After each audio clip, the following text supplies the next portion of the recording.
अगर आपने अपने बच्चों के लिए वोट दिया तो छठ के बाद इस जनता का राज बनेगा, इसका पहला संकल्प है।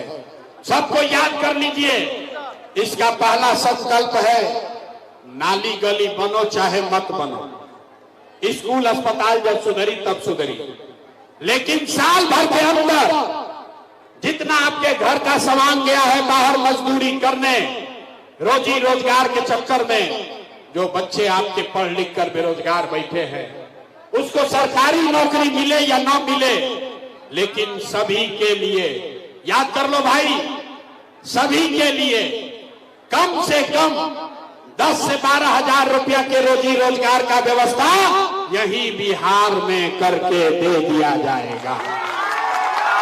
होना चाहिए, होके के चाहिए, बात बुझाई। 10-12 हजार के जा रोजी रोजगार हो जाए तो गरीबी कम हो कि ना हो? जोर से बोलिए, होगा कि नहीं होगा? होगा। तो प्रशांत किशोर के बेटा के शादी नहीं थे हो, हमारे बेटा के तिलक नहीं थे, आपके सबके बच्चों की लड़ाई है। अगर ये बात समझ में आ गया तो अभी यहां से जाइएगा घर, तो अपने पति को, अपना बेटा को, भाई को, भतीजा को, गांव में दोस्त को, मित्र को बताना है, ए बचवा, ए बचवा, अब की हाली दिवाली या छठ में जब घरे आईब, याद कर लो भाई, ए बचवा, अब की हाली दिवाली या छठ में जब घरे आईब, तब फिर जीवन में कभी 10-12 हजार रुपया के नौकरी मजदूरी खाती अपन गांव बिहार छोड़कर बाहर ना जाए के पड़ी। मंजूर है? सबको मंजूर है? दूसरा संकल्प, जिसका उम्र 60 वर्ष से ज्यादा है, अब वो रोजी रोजगार मजदूरी नहीं कर सकता है। और नीतीश कुमार उसको अभी 20 वर्ष से 400 रुपया भीख दे रहे थे, 1100 रुपया किए हैं। तो अब छठ के बाद जेकर उम्र 60 वर्ष से ज्यादा बा, छठ के बाद उसको 400 रुपया का भीख नहीं, 1100 रुपया का पेंशन नहीं, हर 60 साल से ज्यादा उम्र के महिला पुरुष को हर महीने 2000 रुपया महीना का सम्मान राशि जरूर दिया जाएगा। होकर के चाहिए, पास कीजिए प्रस्ताव, हाथ उठाकर होना चाहिए।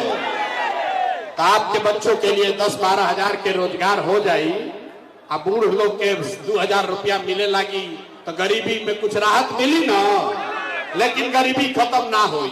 गरीबी खत्म तब होगा जब आपके बच्चे पढ़ेंगे, पढ़ लिख कर आगे बढ़ेंगे।